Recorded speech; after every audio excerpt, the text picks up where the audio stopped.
Do you want to learn the 5 essential facts that you need to know before you get a mangrove monitor? Well, in today's video, we're going to go over all 5. I hope you guys enjoyed today's episode. Again, if you're new to my channel, I do free giveaways every single month. All you have to do is comment down below, hit subscribe, and turn those post notification bells on, and you're automatically entered to win. But let's go ahead and teach you about the 5 must-know facts about mangrove monitors. All right, well, number 1 is the enclosure. So enclosures are obviously one of the most important things when you're housing an animal.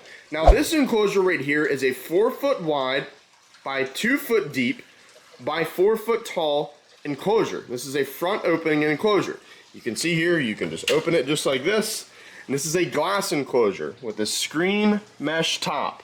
Now, this is for a starter lizard. This is for a baby or a juvenile. These lizards can get up to 3 or 4 feet long in captivity. So they can get really, really big, which means you'll obviously need to upgrade the enclosure in the future. So this is just a starter setup, but I do recommend this size enclosure for a starter setup.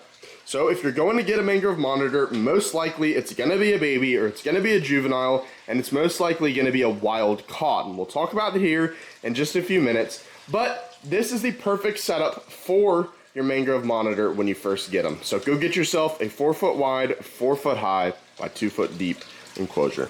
All right, well, the second thing we're going to talk about here is lighting. Now, you'll see here, I have a ton of domes on top of this, and I actually have the UVB bar unhooked. I have it unhooked just for camera purposes because the glare is awful, but I have 2 100-watt heating bulbs that are on the back and another UVB bulb right there. And you'll see this little thing here in my hand. This is a temperature gun. Now, this is his basking area, and you can see here, he's got a gradient temperature base all throughout this enclosure. That's why it's super important to get something tall, because these lizards need some space to be able to get some sun and then also not get some sun. So at the basking area, which is where you have it, it needs to be about 120 to 130 degrees. And you'll see right here, 124.5. That is perfect. For a mangrove monitor, they like it hot. So make sure when you're setting up a tank, get yourself a little temperature gun. I'll link it down in the description from Amazon. They're super cheap. Go pick yourself up one. If you don't have it, you definitely need it. But 120 to 130 degrees, and you can actually at nighttime let it drop all the way down to like the mid 70s. But on the cool side, it should be like 80 or 90 or something like that degrees. Over here, it's probably in the 70s. I'll check it real quick.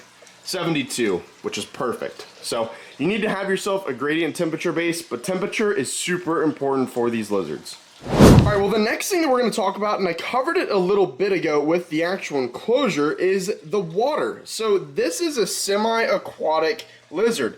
He's hanging back there actually underneath the filter, but it is super important with a mangrove monitor that you have a semi-aquatic space, or basically like an entire base that's water just like this, that you can allow your mangrove monitor to completely submerge himself in the water.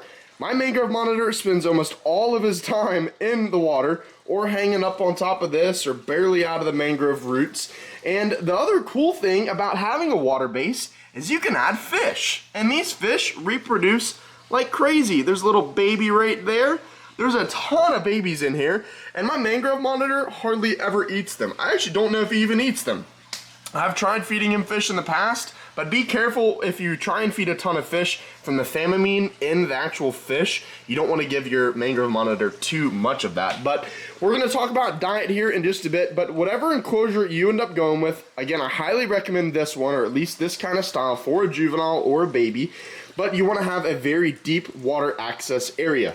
That can be with like a really big water dish, or multiple water dishes, or an actual space in the enclosure just like this. Again, this is the best one to go with. All right, well, the next thing we're going to talk about is diet. Now, my mangrove monitor is down there, and it is about time for him to eat. So I right here have some shrimp, and I also have some adult mice.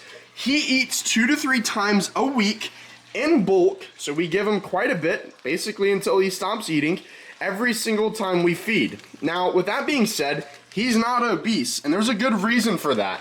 We give him a variety in his diet. Now, he eats adult mice, shrimp, tilapia fillets, dubia roaches, superworms, crickets, You name it, he probably eats it. Quail eggs, quail, he eats a ton of different stuff, but you don't want to get him stuck on one thing.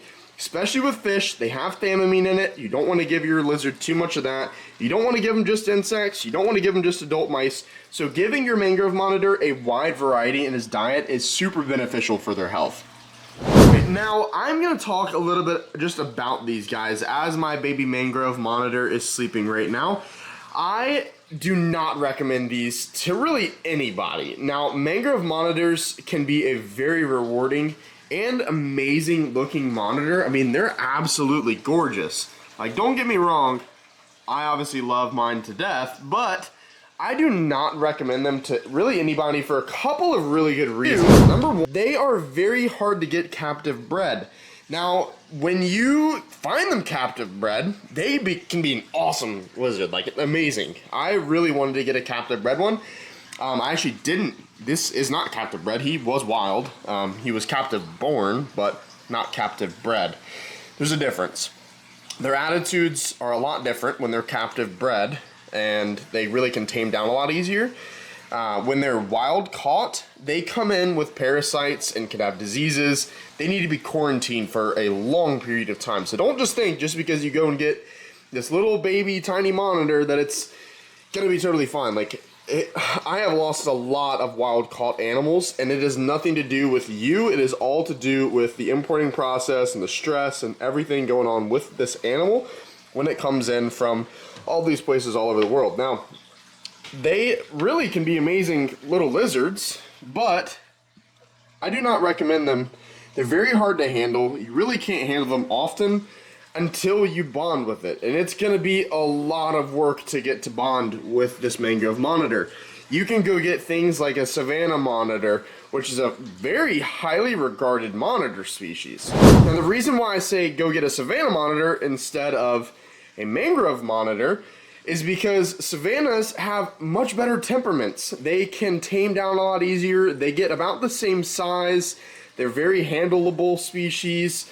Their care needs isn't as vast as a mangrove monitor. Their enclosure setup is not as different or is not as similar to a mangrove monitor. It's obviously not super vertical. Savannahs mainly stay on the ground, but you need some kind of vertical Savannahs. But this isn't about Savannahs. It's about mangrove monitors. There's just so many other species of monitors, even like Asian water monitors, which get huge. I don't recommend those to anybody, but you know, there's so many other monitor species you could get besides a mangrove. So do not get a mangrove if you are not prepared to put in a lot of work, a lot of money, time, and effort. I do think they're a very rewarding species, and obviously I love mine very much, but it takes a lot of work to get these guys to really tame out. Like, a lot of work. Like, I've been working with mine hands-on for a year plus, and he still is not like remotely cool with me. So if that says anything, obviously there's some that are better than others, but for the most part, guys, I mean, I do not recommend them. These are the 5 things that you absolutely need to know if you want to get a mangrove monitor. Now, again, do I recommend them? No. Do I think they're an amazing lizard? Yes. So if you can properly care for one, I say if you can find a captive bred, or you know somebody who's a reputable breeder who is planning to breed them, I highly encourage you do the research you need to do prior to getting it. Make sure you have the money, make sure you have the space and the time, because these guys need all 3 of those things: space, time, and money. They need them. So I hope you guys enjoyed that little 5 quick tips about mangrove monitors. If you want to see some more cool stuff, I do pretty much a bunch of different types of videos, I guess I should say. I make uploads about my reptile room. I go out and catch animals. I'm gonna be doing a lot more cool stuff here pretty soon. So if you enjoyed this, drop a like down below, consider subscribing. It really helps out the channel. Again, we are doing free giveaways every single month. It is absolutely free. Yes, there's no catch. All you have to do is comment down below, hit the subscribe button, turn the post notification bell on, and you're automatically entered to win. I'll comment back to you, and I hope you guys have a good rest of your day, night, whatever time it is for you. I'll see you in the next one. Peace.